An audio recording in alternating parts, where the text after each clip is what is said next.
Man is the only known creature that can contemplate his own future, can contemplate not only the years that lie ahead of him, but also can consider what lies beyond his present physical embodiment. Because he has this faculty, it was inevitable that early peoples should contemplate the problem of life after death. Originally, this problem rested squarely upon the clergy, or upon the priesthoods, or the medicine priests, or the shamans, who led the spiritual destiny of the people. Later, however, a certain structure of inquiry crept in. Many were no longer willing to simply accept on faith and faith alone. They had confidence in their religious leaders, but some way a conflict came about between the teachings of the religious and the daily experiences of human life. By degrees, therefore, the custodians of the doctrine of the afterlife changed estates. And from the priesthood, the tradition passed to the philosophical schools and the intellectual systems. The philosophical schools, of course, had their origins in the religious, and therefore, for the most part, followed along the general religious concepts. However, they tried to rationalize the doctrines of the clergies. They tried to prove intellectually, rationally, reasonably, that the teaching of immortality was philosophically sound, that it could be defended as well as accepted. The moment, of course, you defend something, someone else is unhappy about it and assails your defense. While the belief was held largely by the priesthood, and the priesthood almost completely dominated the public mind, there was very little criticism or conflict in basic religious convictions. However, when the intellectual schools took over, there were certain disagreements among themselves, and a waiting public was not satisfied that the philosophers completely solved the problem. The philosophers seemed to make it more reasonable, but they did very little to the chronic doubter who continued to doubt and wanted some kind of physical evidence to support the religious and philosophical interpretations. This continued to be a problem for a long time and is still a problem in a great many personal lives and in a great many beliefs and schools. Finally, it came about that the newborn and rather precocious infant of the 17th century, science, became involved in the problem.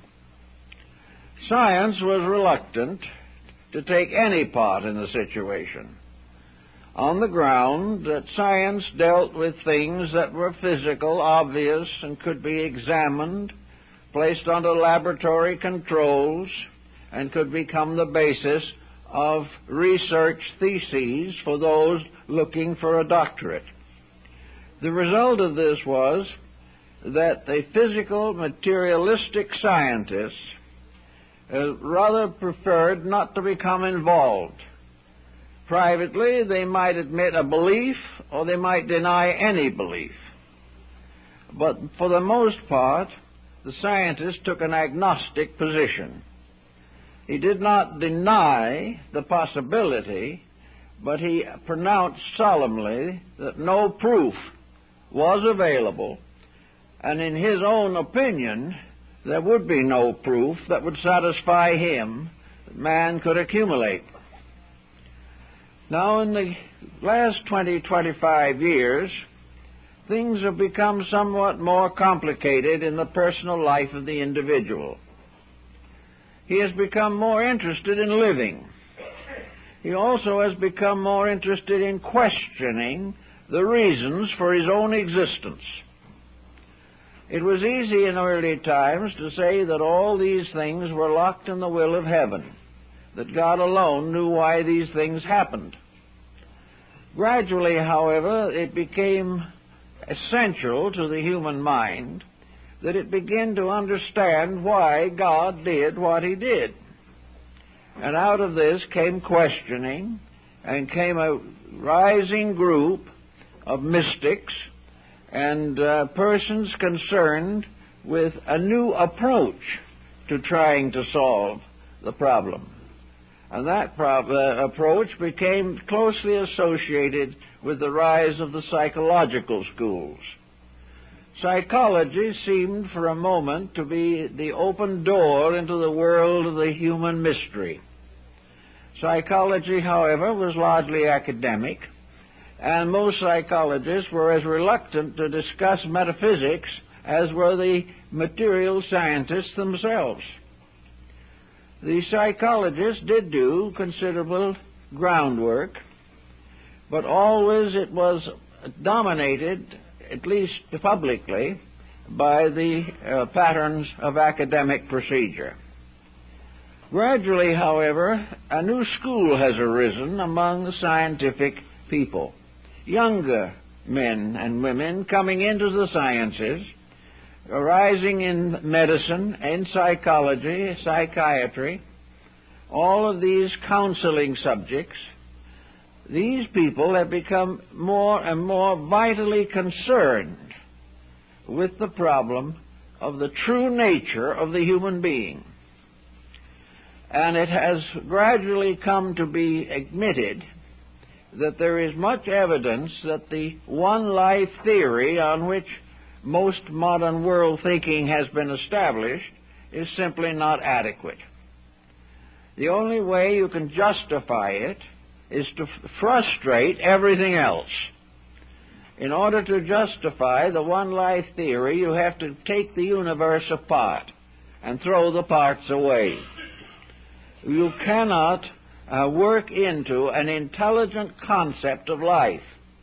We cannot assume that the universe is meaningful or that there is a pattern of purposes behind the various manifestations in astronomy, physics, biology, and related fields.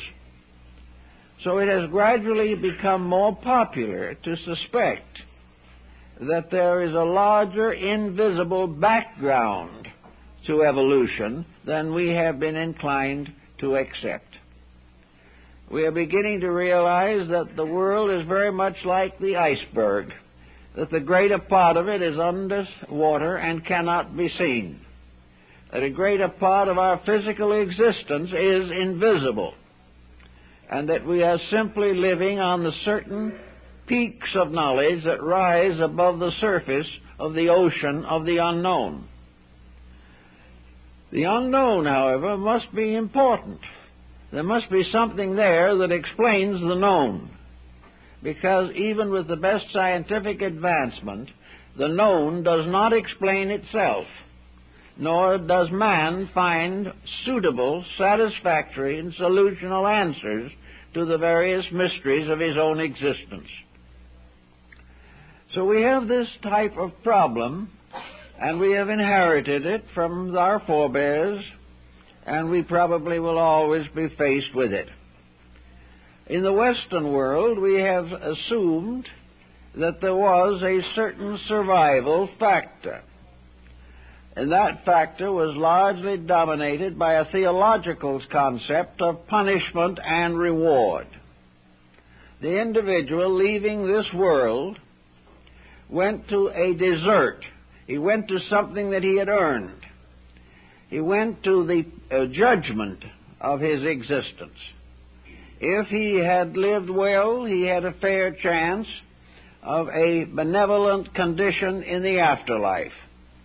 If he had lived miserably and been a cruel and dishonorable person, he would be subject to strange punishments, and all kinds of unpleasant diagrams, figures, paintings, etc., have been produced to indicate the condition of a soul in purgatory or perdition.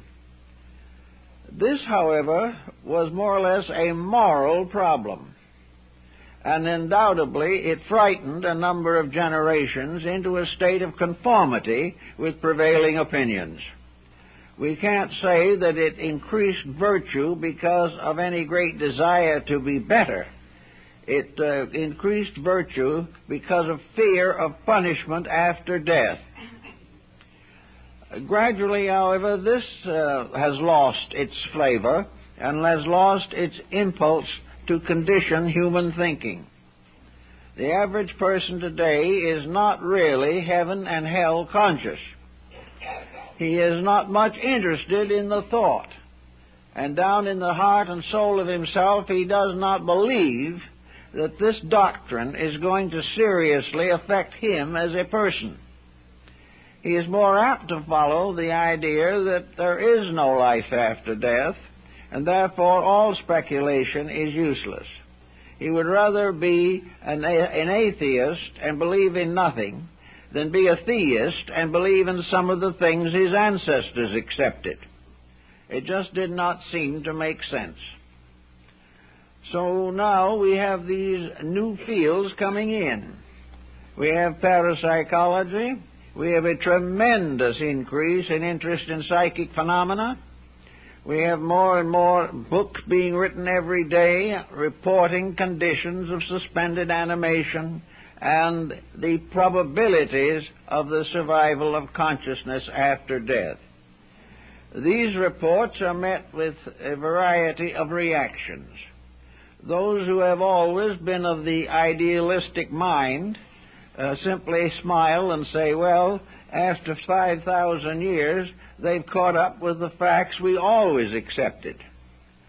Others still remain uncertain, and every book favoring life after death will somewhere along the line be faced with another book denying the premises in the one which has been previously issued.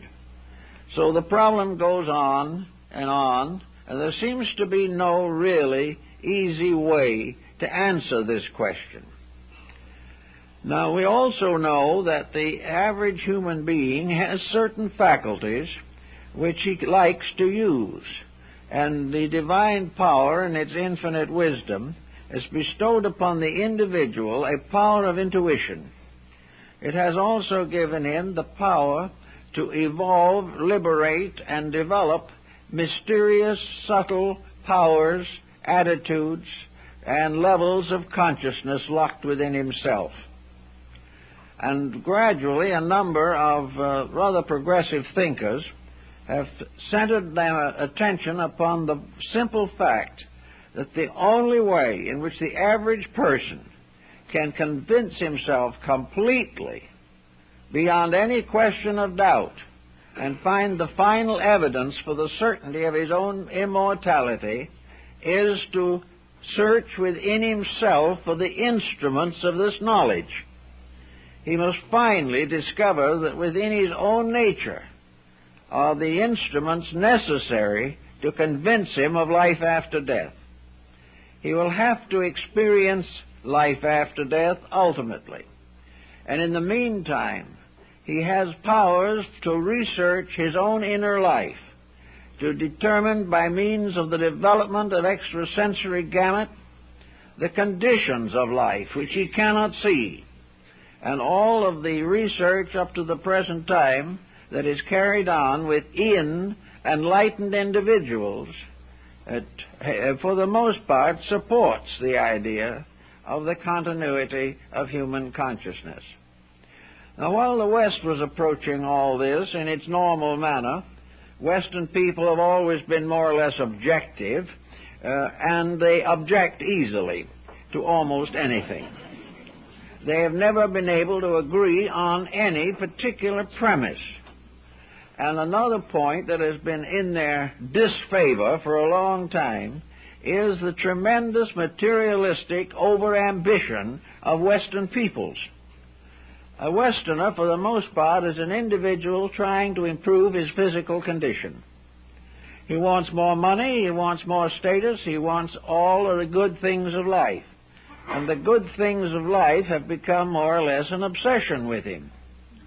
He also has been a very aggressive creature. He is always out conquering somebody. And in the process of revolution and upheaval, he has developed certain fatalistic attitudes toward life.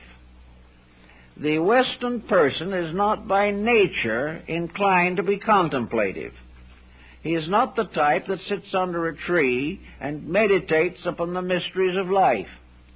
He is an individual who cuts down the tree, pollutes the ground, and finally turns around and tries to find synthetic escapes for the mistakes that he has made.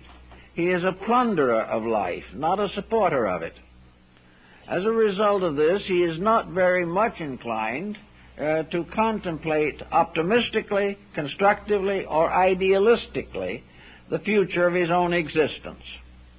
He is faced with the same problem as every other corner of creation, yet he reacts to it quite differently from some other people.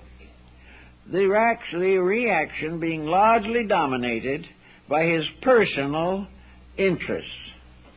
The Western person is so tremendously dedicated to being himself that he mistakes his material structure for his real nature. Now, other nations are gradually catching on to this idea, and I think we can say with a considerable amount of regret that materialistic ambitions have been transferred to most other parts of the earth. Most nations now are in a great competition for material supremacy. They believe that they can achieve something or other by conquering each other. About all they have succeeded in doing to date, however, is to liberate souls in this world on the battlefield or by starvation into the invisible realms which the conquerors and the conquered do not believe in. This is a sad but unfortunately part of a pattern that we cannot get over. Actually, this situation brings into focus the Eastern equivalent of some of our beliefs. And I suppose that for simplicity, dignity, and directness of approach, and for understandability and integrity, it would be difficult to find any school or any teaching that has been more successful in this search and in this process than the great Heart Doctrine of Amitabha Buddhism. The Buddha Amitabha is the central figure of a very large group of Buddhists, both in Japan and China, and in other parts of the Far East, and some even in the West, who represents the personification of enlightened love. Amitabha never lived. He is an ideal figure. He is an archetype. They know this. They know also, however, that Amitabha signifies or symbolizes in a more or less concrete way the infinite life of the universe, manifesting through a combination of infinite wisdom and infinite love. In other words, Amitabha is space as love and wisdom. It is an eternal principle, a psychic energy permeating everything.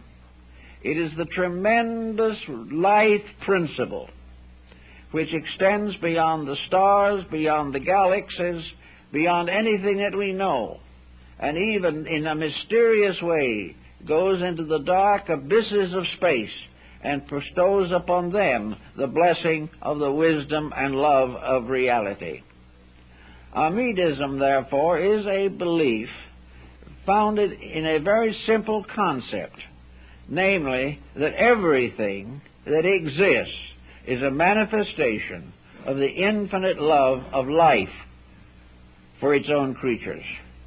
That also each creature is an embodiment of this life principle.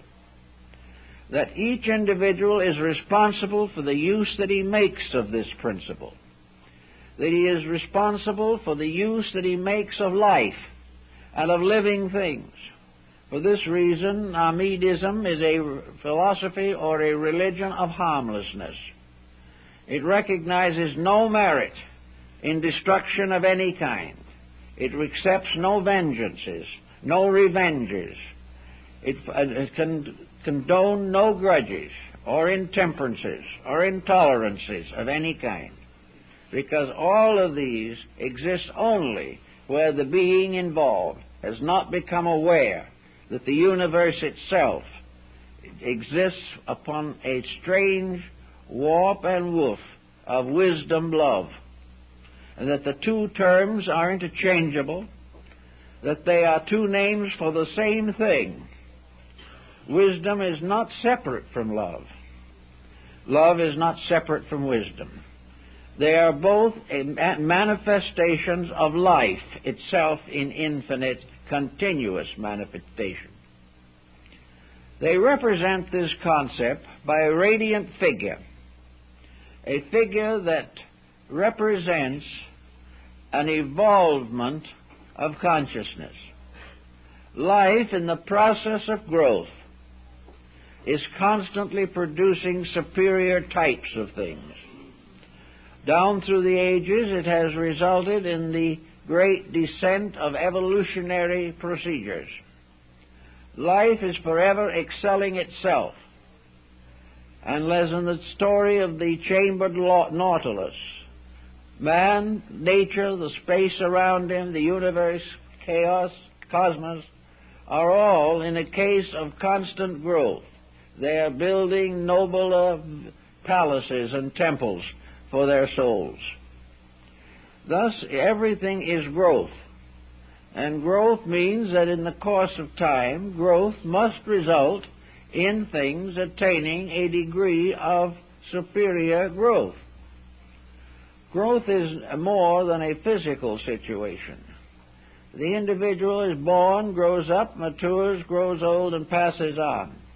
But this does not necessarily imply that he grows up. It only implies that he has moved through a period of time and has worn out the instrument with which he came into this world. The fact that he may leave almost as he entered is by no means unusual. And there is plenty of evidence, scientifically collectible, to the fact that the individual can, with care and thought and discrimination, can leave this world as foolish as when he came here. He can carefully avoid anything that might result in improvement for himself. He might be careful also not to perform any action that is sufficiently unselfish to be suitable to reward with some benefit. We have today narcotics problems. These problems affect people who are college graduates, successful in all walks of life, who simply do not care about trying to be any better than they are. And because of this, they are getting worse every day. We have the same with alcohol. The individual does not really care enough or believe enough about his own destiny to be concerned. He simply goes along and may very well leave as he entered, without very much growth or understanding or maturing of his own life. Other less flagrant problems simply represent self-interest, the individual living from day to day to do what he feels like, and gradually, unable to do the things that he has always wanted to do, he fades away. Now, this cannot be a proper interpretation of life by an intelligent creature. Man is born with a power within himself which, if he will use it, will enable him to make a much better judgment about his own conditions, the conditions of his world, and the purposes for both. As long as he is willing, however, to be ignorant, suffer the results of ignorance, and be miserable and unhappy in exchange for a few days, years of gratifications, he will be as he is. Now, in the doctrine of the Pure Land sect of Buddhism, we have the realization that has been bred into these people for thousands of years that life is important. Life is meaningful. We are here for a reason. We are here to fulfill a purpose, and that the real purpose is to grow rather than to accumulate. The real reason to be here is to become better, to make use of the opportunities of existence to enrich character and ennoble human relationships. If these factors are ignored, or even put in second position, the life is damaged, or is imperfect, or lacks full understanding of its own significance. The Pure Land, therefore, tells us very frankly that the individual must plan his own growth. That this growth is not something in which he can depend upon constant indoctrination by other people. Gautama Buddha, of course, who was the prime moving principle behind all Buddhism, observed on one occasion that I will not believe a doctrine because the scriptures say that it is true. I will not believe a doctrine because the great teachers have taught it. I will not believe a doctrine because my countrymen and those around me insist that it is true. I will not accept any of these things and blindly follow them. I will follow a belief or a doctrine only if in my own heart I am convinced that it is true. This is one of the problems we have.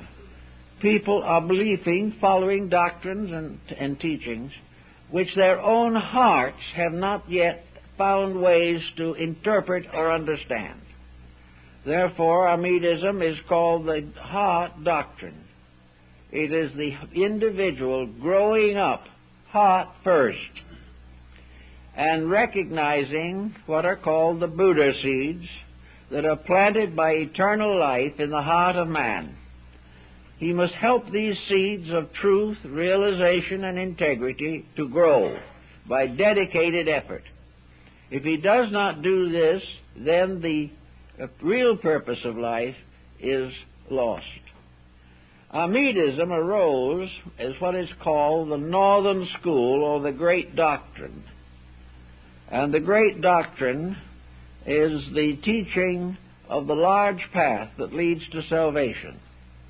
It is called the Mahayana School, and is separated from the Southern School, which is called the Hinayana, and is firmly set in Siam, or Thailand, and what is now Lanka, was Ceylon.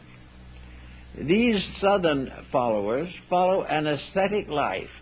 They renounce all material things, and putting on the robe, wander into homelessness. In other words, to them, the life of truth is a monastic existence, a concept that also dominated Europe for many hundreds of years. The Mahayana, however, the large vehicle, says no. This is not the real answer.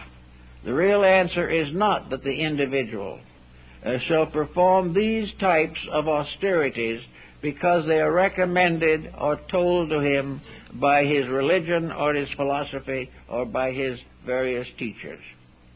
The real answer to the entire problem is not to walk out on your job It is not part of the plan of things that a person seeking holiness shall leave his own family, neglect his children, go into bankruptcy, and become dependent upon welfare.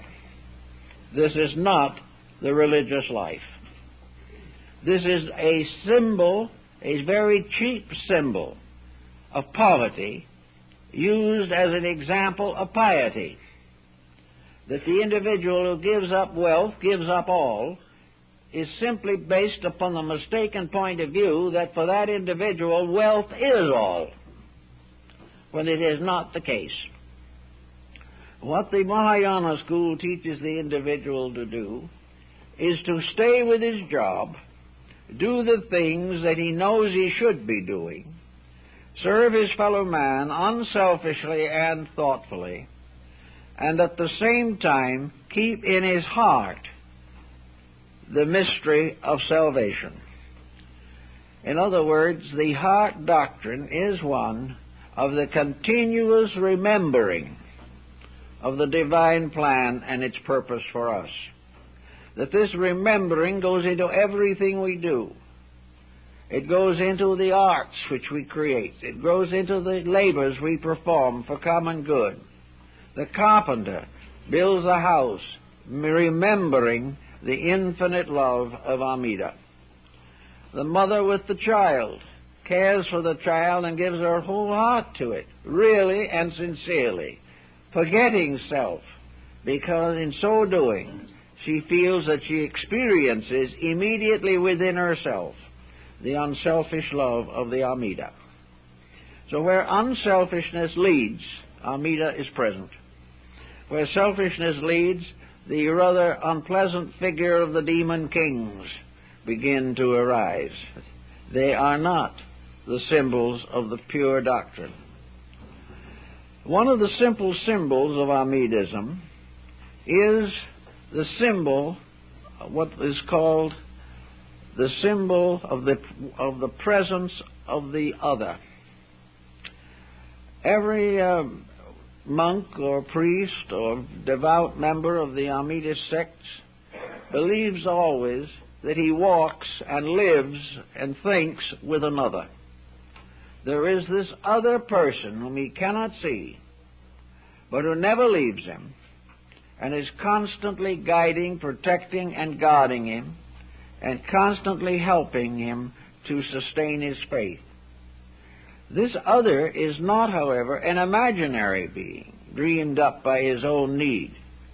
This other is life itself, a life which is present everywhere, always, and protects all who serve it, and punishes all who damage it. That as long as the person lives according to the laws governing life, he is under the protection of the strongest virtue and the most magnificent principle that can possibly exist. Now, according to the Buddhist doctrine, of course, the concept of gods or deities is very different from what we have. This is why, in many instances, these people have been called idolaters. They are supposed to be worshiping graven images. Actually, this is not true. The concept is, however, that instead of a mysterious, eternal principle of theocracy governing all things, that everything is in a constant process of growth. The gods are growing along with creation. They are not sitting in judgment above the divine workmanship. They are part of it, because all of these deities are actually, of any nation or of any people, are actually merely manifestations of the radiant, creative, and redemptive energy of one power. Now, the Buddhist realizes that this one power has other names. He does not attempt to insist that it has to be called anything, but it has to be recognized that all of the leading powers, all the laws, all the forces that govern existence are servants of the purpose of existence itself, which is the perfection of all that lives. Therefore, the so-called demigods or deities are agencies by means of which the purposes of infinite enlightenment are being advanced. According to this doctrine, Buddha tells his disciples the story of the Buddha Amitabha, that once upon a time, aeons, millions of years ago, there was a mendicant, just like himself, a wanderer upon the face of the earth, searching for truth.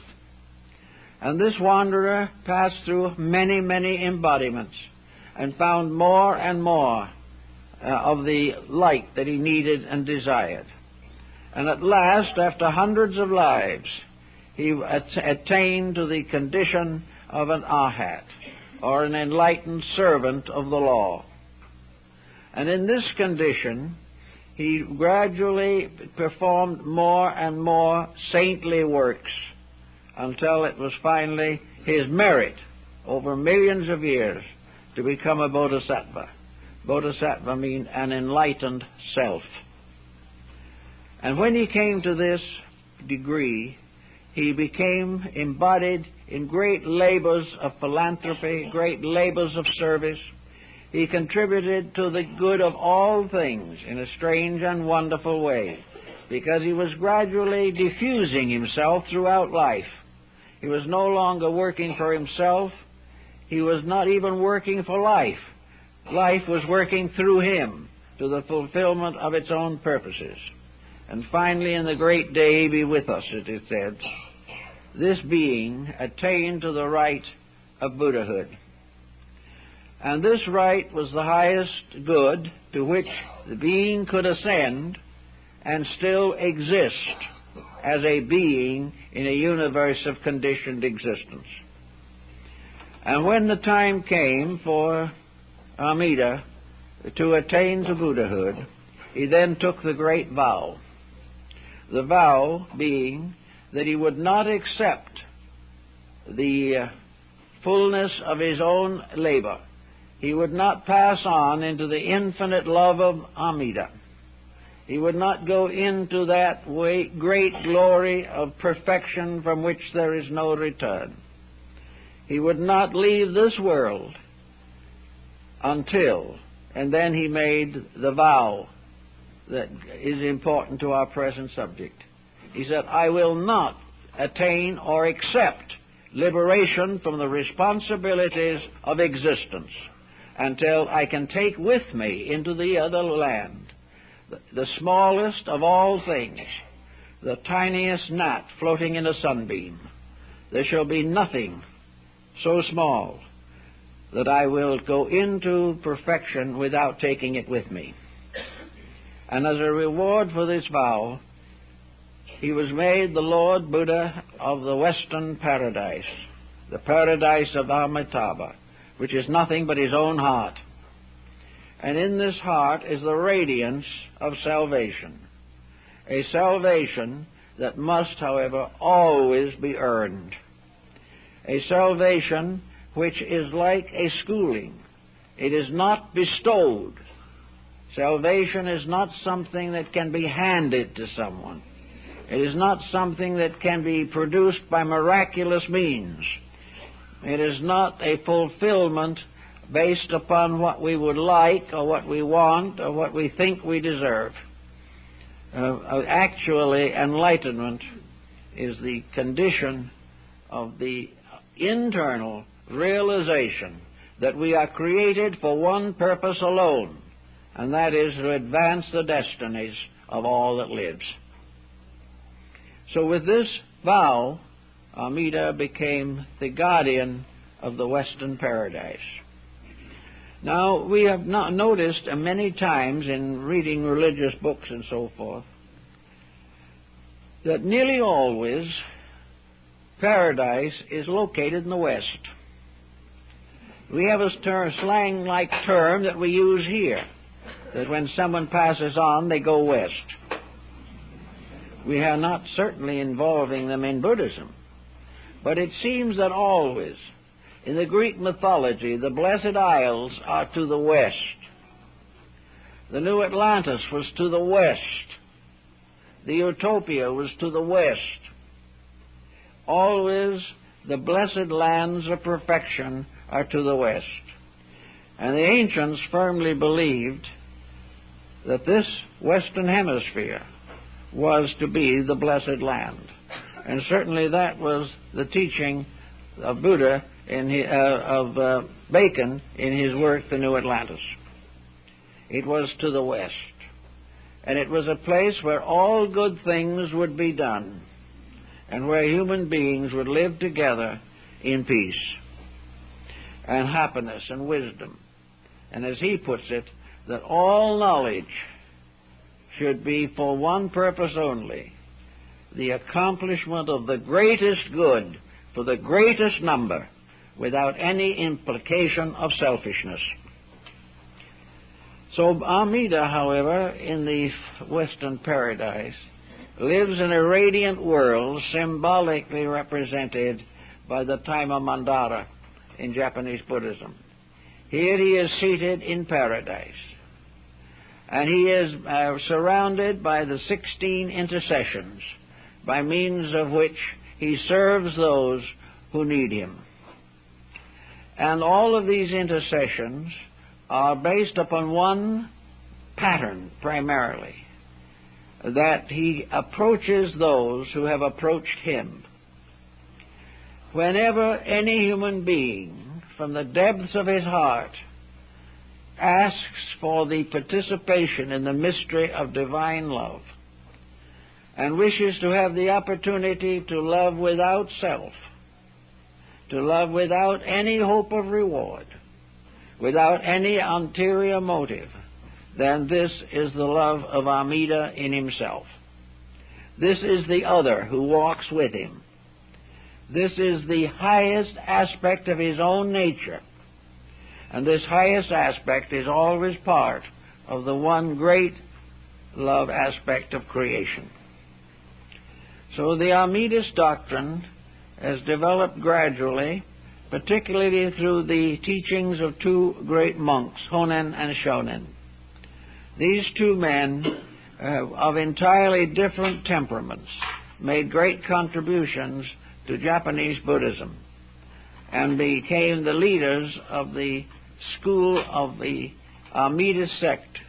They didn't originate it. It originated in China, but they were the ones who gave it its greatest impetus in Japan. It has been called a Protestant Buddhism, and this in very large is its best definition.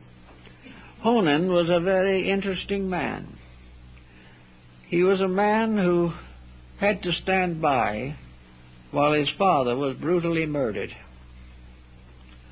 And as he grew older, he went to the religious life and was finally faced with probably the greatest test that a person can be faced with. He had to convert or enlighten the assassins of his father. He had to spread the love of Amida from his own heart to cover them. He had to love them in the name of truth more than he hated them in the name of the crime they had committed. And he succeeded. He succeeded in forgiving them and bringing them into a redemption. And they were definitely converted and became monks.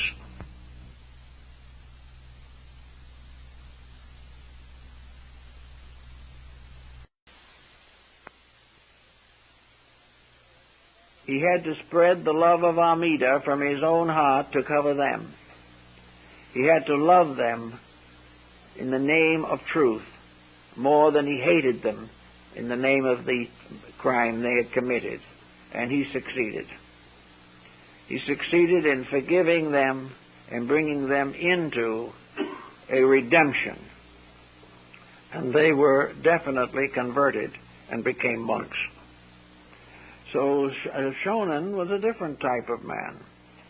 He was a man more or less worldly in nature, impatient, dedicated, very truth-seeking, but not exactly by nature gentle or pious. He had many strange experiences and finally decided that he wasn't even worthy to be a monk because he could not even control himself properly. But gradually, through the assistance of those around him, he achieved the tranquility of spirit, which made it possible for him to go on and become the founder of a great sect. There's something somewhat reminiscent in these two men and the Western experience of Peter and Paul. Peter would correspond to Honen, Paul to Shonen. These two became the great leaders of the Pure Land school, which was to have such a powerful effect upon the life of the Japanese people and of Buddhism in general. One of the interesting labors of the Pure Land sect has been its advancement of education. It has founded many schools, not only relating to religion, but to all arts and sciences. Buddhism has never, in its entire history, been an objector to science or progress. It has never condemned a scientist. It has never imprisoned an intellectual. It has never committed any crime that would be interpreted as frustrating progress because of personal or sectarian bigotry. It has accepted all the truths that came to it. It has accepted Western life, Western science, Western medicine without a quiver. It has done whatever seemed to be right, because the teaching is that it doesn't make any difference what these things are. Anything in this world that helps or improves anything or serves anyone is part of the very being of Amida. Amida is the one that makes all discoveries that help to advance human life. Amida protects the weak, it educates the ignorant, it takes care of the sick, it gives ritual and consolation to the bereaved.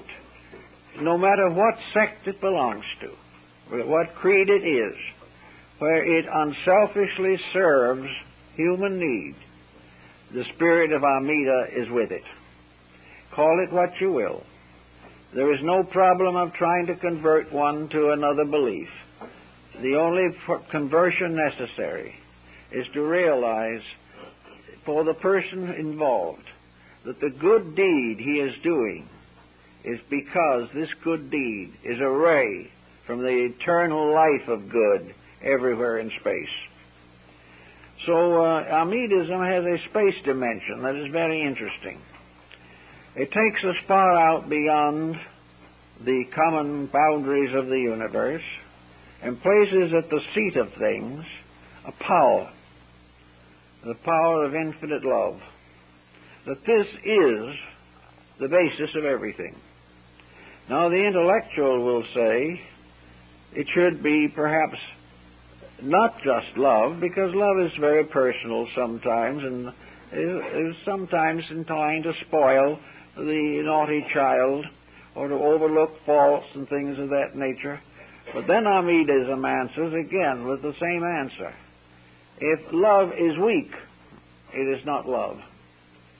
If love is capable of spoiling someone, then it isn't true love. It isn't the love of Amida, because this is the love of that which must be the eternal good for the one who gives and for the one who receives. But assuming that love might be regarded as deficient in engineering and things of this kind, then wisdom comes. But wisdom is just another name for the same thing. Wisdom is simply an attribute, an aspect. And love has two great aspects. One, wisdom, and the other, strength.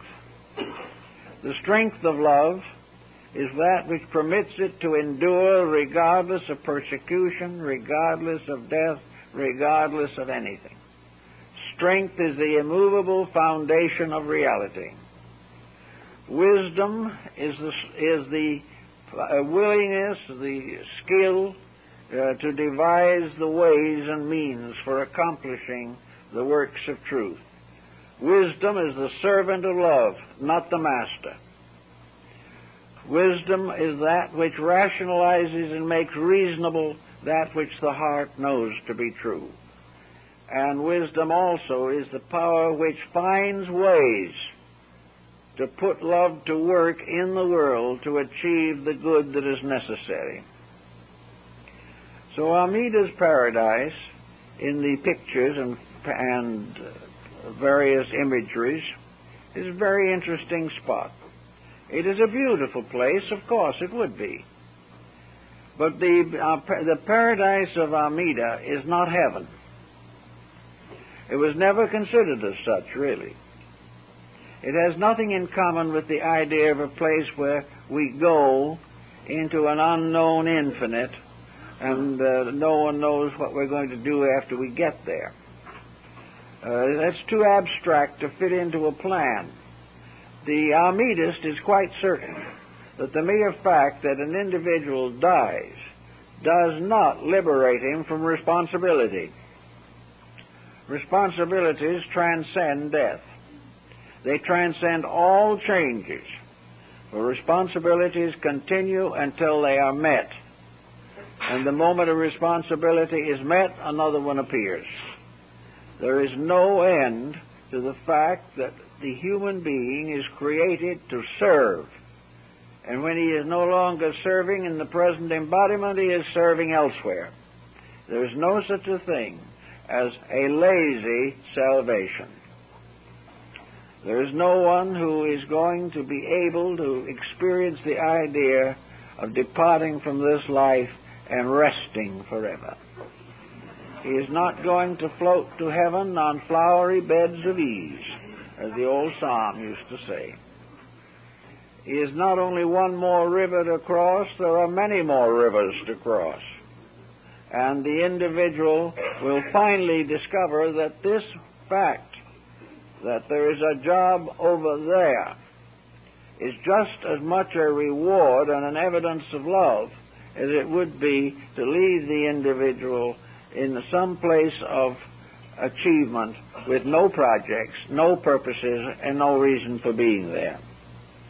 So the Amidist heaven, or paradise in this case, is a middle ground. It is the halfway house toward perfection. It is the place where the individual who is part of this life cycle passes out of physical existence and becomes involved in the consequences of his own conduct. He is also ultimately involved in the restoration or reconstruction of another body, and to be prepared to go on with this material problem until he has solved it. Therefore, paradise is a vacation. It is not an endless state of liberation. But the paradise of Amitabha is a very, very nice place. The people, souls that go there are divided on levels according to their attainments and according to their integrities. It is not expected that the child soul is going to be fully wise. It is not expected that those who are still imperfect but well-intentioned are going to be simply forgotten or punished because they did not make the superior grade. In the great principle, no one ever fails the school. He simply doesn't do as well. He may not be among those who gets the Phi Beta key right away, but he is coming along with everybody else. And in the paradise or western world of Amida, there is an appropriate level of reward for every degree of human achievement. The most simple and sincere person is just as fortunate as the very brilliant individual who has accomplished great things. Everything is measured only in the terms of this accomplishment as it bears upon the internal integrity of the individual. And very often those who accomplish the most in the material world achieve the least in the development and release of their own spiritual content. Another interesting point in Amida's paradise is that over there you go to school. Now, this might seem as though it would be a very great hardship, particularly after attending one of our universities here. But in the old paintings, it's all very charming and delightful. In the Western paradise of Amitabha, there are jewel trees, beautiful trees covered with festoons of jewels, where beautiful birds sing, and where beautiful creatures like the deers of Kasuga wander about, heavenly spirits. Here also are the angelic beings scattering flowers from the sky. It's very lovely. And under the tree is an old wise man sitting quietly teaching his disciples. They are all learning. They are all experiencing. Because while they're over in the Amida's paradise, they are again required to catch up something that they have forgotten. They have been there before in one degree or another, but when they went into mortal life and so forth, the whole chain seemed to be destroyed. So after death, they go back to that level and continue, and in the course of their after-death experiences, they learn the meaning of the life they lived here. They become capable of interpreting it. And if necessary, the old sage is there to inspire them. He cannot do it for them, but he can try to help them to do it for themselves. In the Buddhist system, no one can save anyone else. Each individual must work out his own salvation. But all of us can help the individual to understand these principles and inspire him to live according to the law. We can do many things to comfort him materially. We can help him in his physical problems, and he can help us in ours. But the development of the eternal truth within himself must be gained through the release of the powers and qualities of his own nature. Now also in this beautiful garden land of Amitabha, or Amida's paradise of the West, we have the river that passes through, which occurs in our Western theology as the one more river, the Jordan, the symbolic Jordan, the river Styx of the Greek myths, across which Charon ferries the souls of the dead. In the Buddhist system, this is the river that divides this world from the other. It is the river of energy, the river of the ethers, the river of the vital fluids and forces which form the invisible atmosphere of the planet Earth. This humidity, as the Greek philosophers called it, this something that we call the etheric realm, becomes the river. This etheric realm also is the etheric body of the individual, the body that must be gradually transmuted. But to cross from this world into the other requires the help of a boat. Now, we have never thought too much about boats, and yet the early church did. The papal ring of the ancient time, the fisherman's ring, always had the symbol of a boat on it. The nave of a church means the ship, and our word naval comes from the same word. In other words, the church is the ship of salvation, and the congregation, by means of this ship, is carried across the waters of illusion to the blessed security of spiritual strength. So the ship is there, and in the Buddhist symbol, it is a very pleasant little boat. It is, of course, built like a Chinese junk. It would be in that part of the world. It has two eyes painted on it so it can see where it's going, just as in the fishermen's boats in Hong Kong and Shanghai. And the oars, or the rudder of the boat, may be Amida himself, or if not Amida, then his beloved son, Avalokitesvara. who has become feminized into the form of Kuan Yin or Kannan. In the body of the boat are people doing all kinds of things.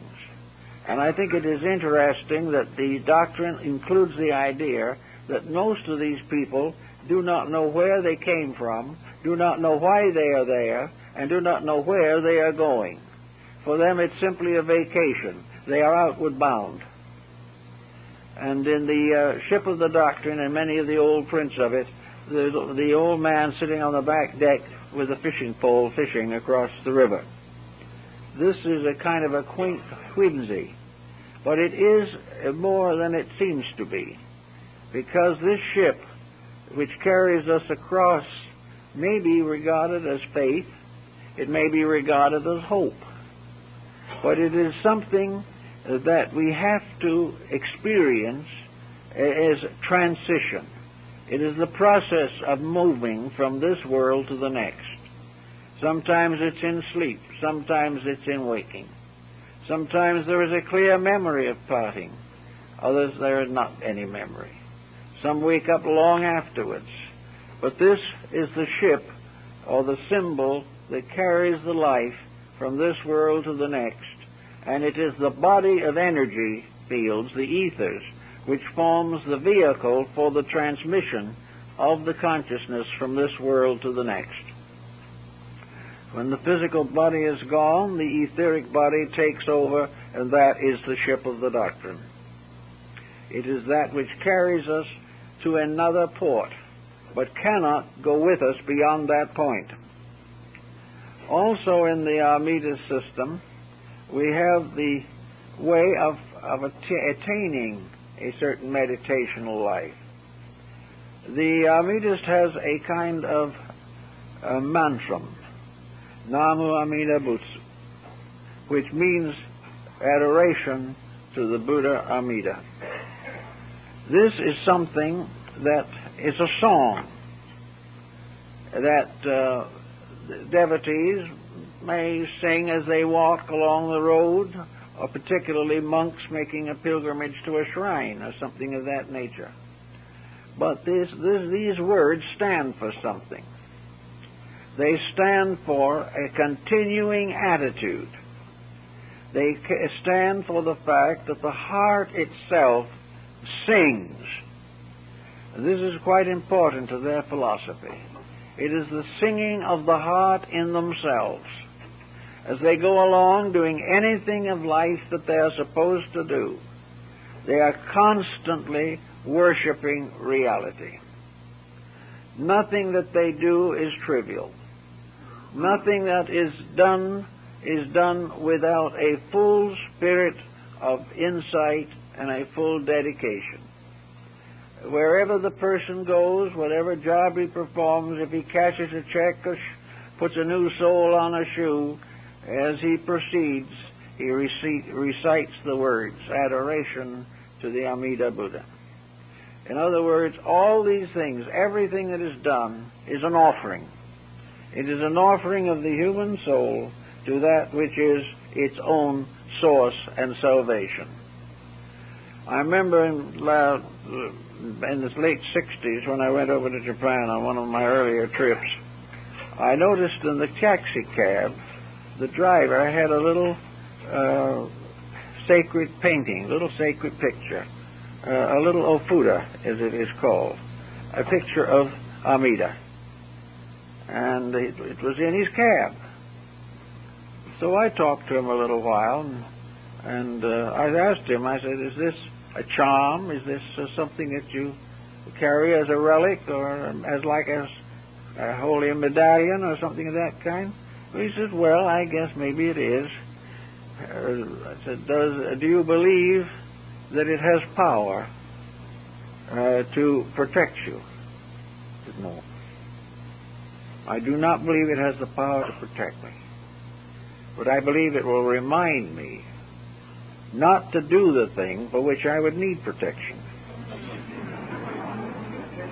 He says, I drive my cab every day as though Buddha was riding with me. The other. This is the another. He said, if I drive always as though Buddha is driving with me, I will be careful. I will drive honorably, and when the time comes to pay the bill, I won't cheat. Because I believe that if I do these things, and every time I look at the little picture in my cab, it reminds me of my own faith, in case it should slip a little or something of that nature. But it is also the symbol of the presence of eternal love with me every hour of the day and every hour of the night. With me in the home, when I'm sitting with a sick child, when my parents die, all these things happen. All these things have to be within the love of Amida. And in this great faith and hope love is the secret, probably, of this faith, and why it has developed such a large following. Now, some will say that this is inconsistent with Buddhism. The true, real Buddhism is a kind of an ascetic philosophy. Many have said that Buddha was an atheist. He was not an atheist. And he says very frankly himself, I am not an atheist. Others feel that he's very mysterious and has all kinds of magical abracadabra in connection with his worship, as it has appeared in the tantric philosophies of India and Tibet. This is not the simple Buddhism of Gautama. The real answer to the situation seems to be that Buddhism is simply a basic concept of universal integrity. That the universe is a conscious, honorable thing. That the universe is too honest to ever break its own law, and too enlightened to ever make a law that isn't good. That all the laws that flow out of the darkness of space are laws of love. That they come from the great heart of life. And the great heart of life is the infinite, ultimate spiritual sun, the energy of which sustains the galaxies and sustains all the clusters of stars and world systems as far as imagination can go. Borrowing from the Hindus long ago, Buddhism realized that this was not the only solar system, that we were not the only planet, that we were not a unique creature or being in space, and certainly we were not exiles. In the great Lotus Sutra, in which Gautama preaches to his disciples, at the moment of the revelation of the sutra, the beings, the Buddhas, the great ones, from myriads of suns, rulers and guides and teachers of ultimate billions of habitable, existable spheres in space, all attended. It was a symbolic statement of the fact that Buddhism taught that every star was part of the great cosmic plan of infinite radiant love. It wasn't a question as to whether the star or the planet was inhabited by mortals. The planet or the star itself was love, itself in its own nature, fulfilling some part of the universal destiny. That not a thing exists but has use, and in proper use is fulfilling the vow of its own renunciation. For the stars, like man, must swear that they will not enter the eternal paradise, the great ultimate of things, until all that they control or dominate or regulate can go in with them. With the motion of space, everything must move together.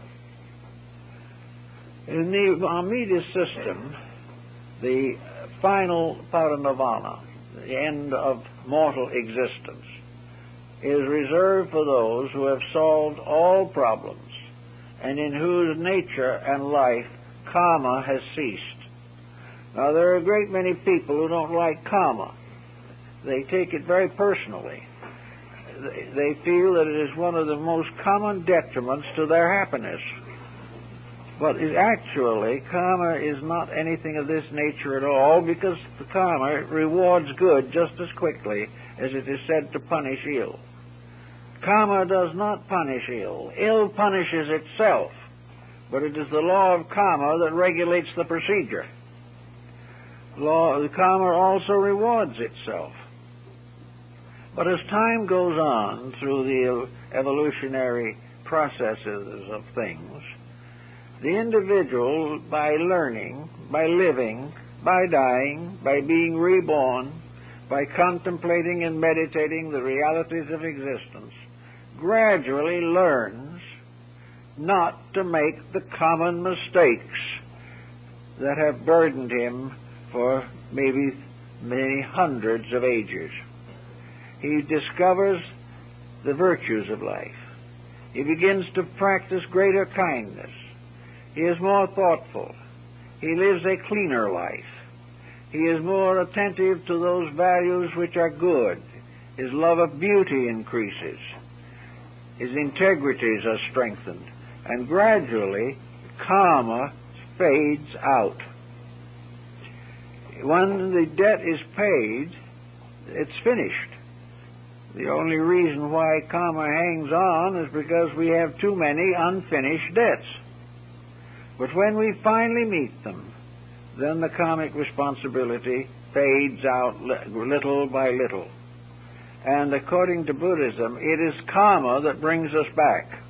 It is karma that causes incarnation. When we're perfect, we don't live here. Many people have noticed the comparative lack of perfection. As soon as we have achieved freedom from our own mistakes, when we no longer compound the felonies of ourselves, then the karma ceases, and the individual gradually retires from objectivity as we know it to the higher realms of nature. When all bonds cease, when the individual has exhausted every weakness of his own nature, when he has attained all righteousness, when at last there is nothing more to learn, nothing more to accomplish, and he has set in motion the wheels of redemption for everything within his domain, then according to Buddhism, he may retire into the state of Buddhahood.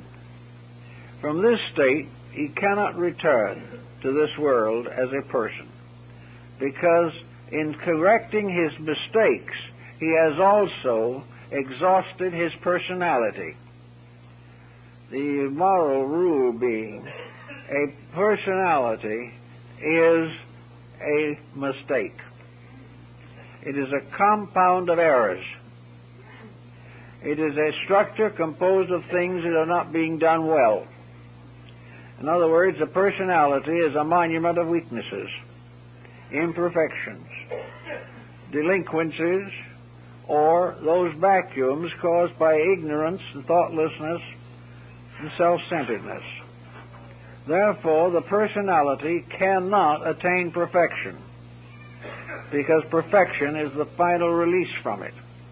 We will never have a perfect personality, because there's no place in space to put it. But when we exhaust the personality, then we reach the point finally where we can no longer come back, because the mistake that would draw us back no longer exists.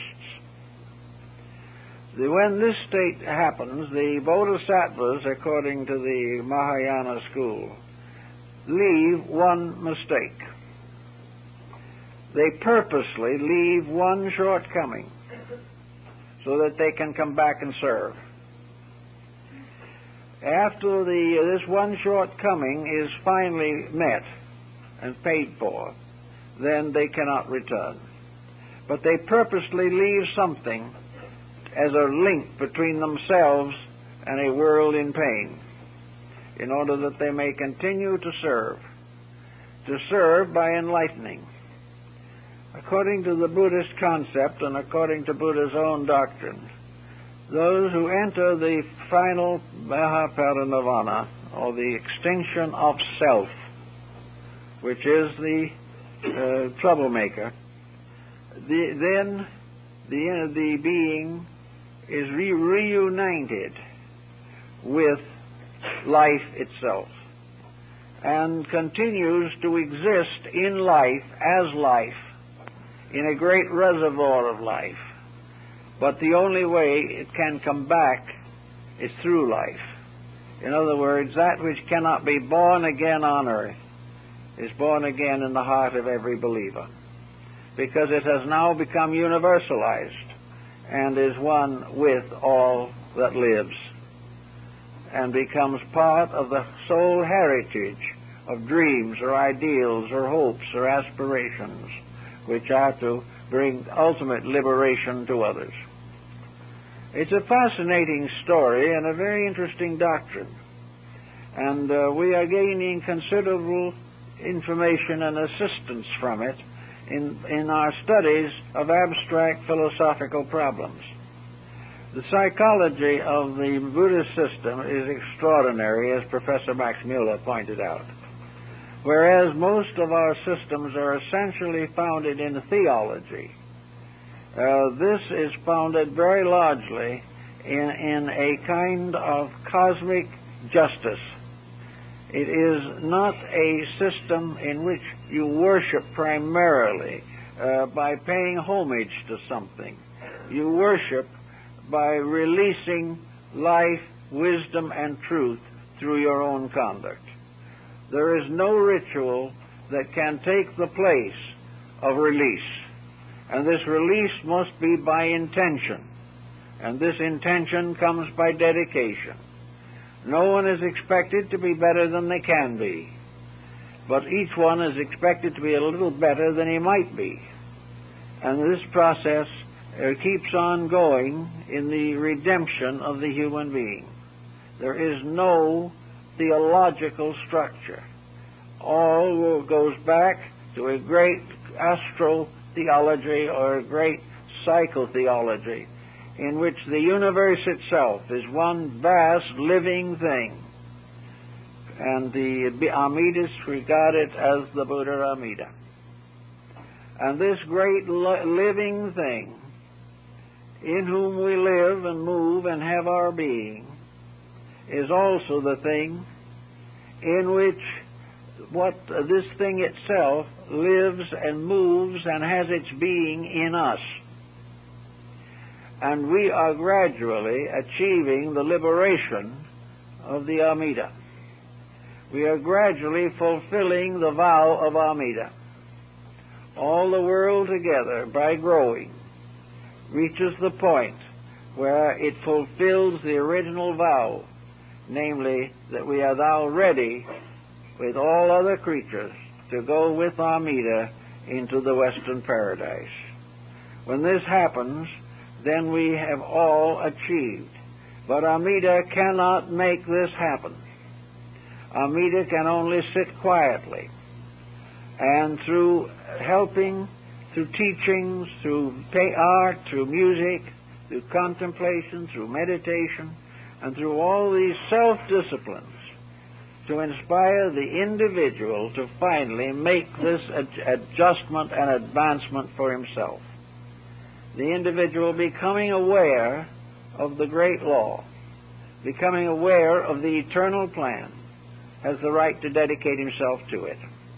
And through this dedication, carried on through many lives, he ultimately becomes part of the liberating power. The only way we can pick this old earth up and put it back among the stars is for each individual to pick himself up by the nape of the neck and put himself back on the path of integrity. There is nothing else that will do it.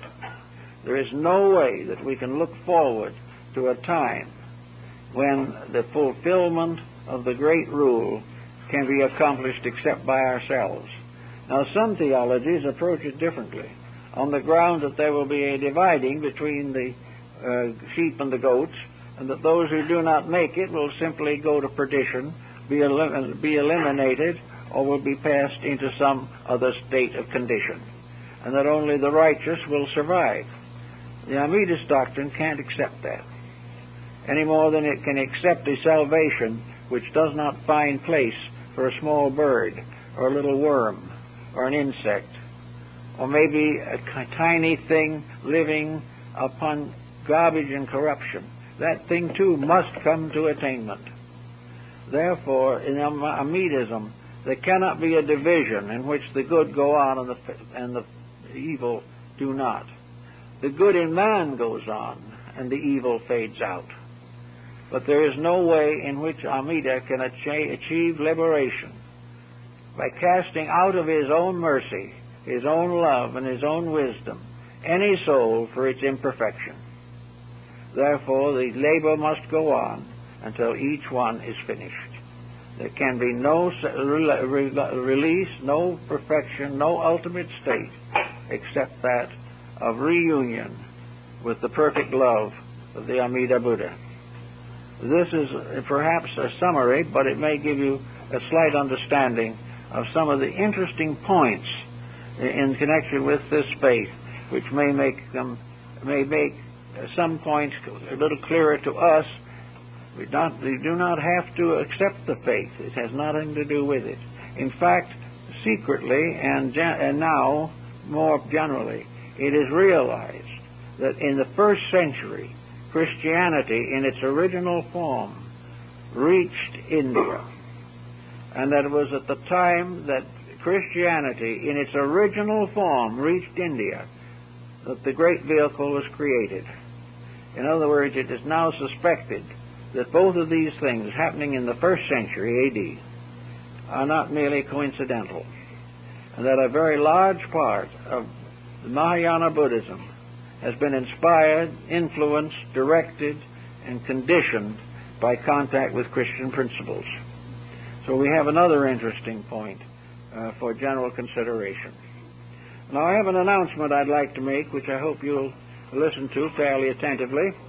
We have on our program a lecture to be given here, I believe, on October 21st.